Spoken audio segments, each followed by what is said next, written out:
নমস্কাৰ মোৰ নাম ৰদস্মিতা উবেন বৰা মই এটা সাধু কম সাধুটোৰ নাম আছিল ৰেবিট আৰু অকমানি ছোৱালীজনী ৰেবিট এটা আছিল একদম ধুনীয়া তাই ৰেবিটটোকে সদায় পছন্দ কৰি থাকে আৰু তাই এদিন ৰেবিটৰ মাকক ক'লে ছোৱালীজনীয়ে মোক ৰেবিট এটা আনি দিয়া ৰেবিটটো ঘৰতে আছে মাকজনী বহুত বেয়া তাইক সদায় কাম কৰি থাকিবলৈ দিয়ে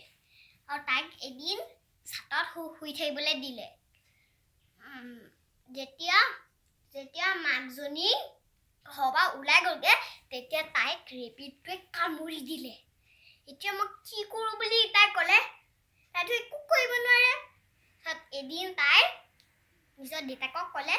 দেউতা মোৰ হাতখন বিষাইছে দেউতাকেও ক'লে ঐ তোৰ হাতখন বিষাইছে মই কি কৰিম মই কিবা ডক্তৰ নেকি তেনেকৈ কৈ পেলাই ছোৱালীজনী গুচি গ'লগৈ ঘৰৰ পৰা আৰু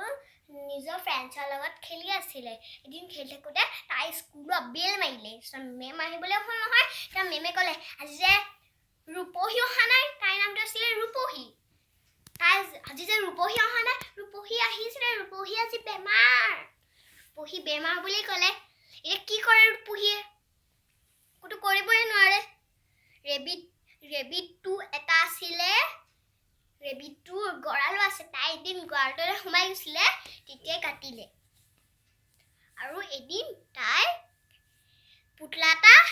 নিজৰ ফ্ৰেণ্ডছে দিলে তাই হেপী বাৰ্থডে আছিলে তাইক কেকটো পইচা দিলে মেমে কেকটো কিনিবলৈ তাৰপাছত তাই বাৰ্থডে গিফ্টত একদম ডাঙৰ বাৰ্বি ড্ৰিম হাউচ এটা কিনি দিলে দেই ডাঙৰ ড্ৰিম হাউচ এটা দিছিলে তাৰপিছত ক'লে ৱাও ইয়াতচোন বস্তুৱে একো তাই এদিন বিগ বজাৰৰ পৰা তাইৰ ওচৰত পইচা আছিলে নহয় বিগ বজাৰৰ পৰা সেইবোৰ বস্তু কিনি লৈছিলে তাৰপিছত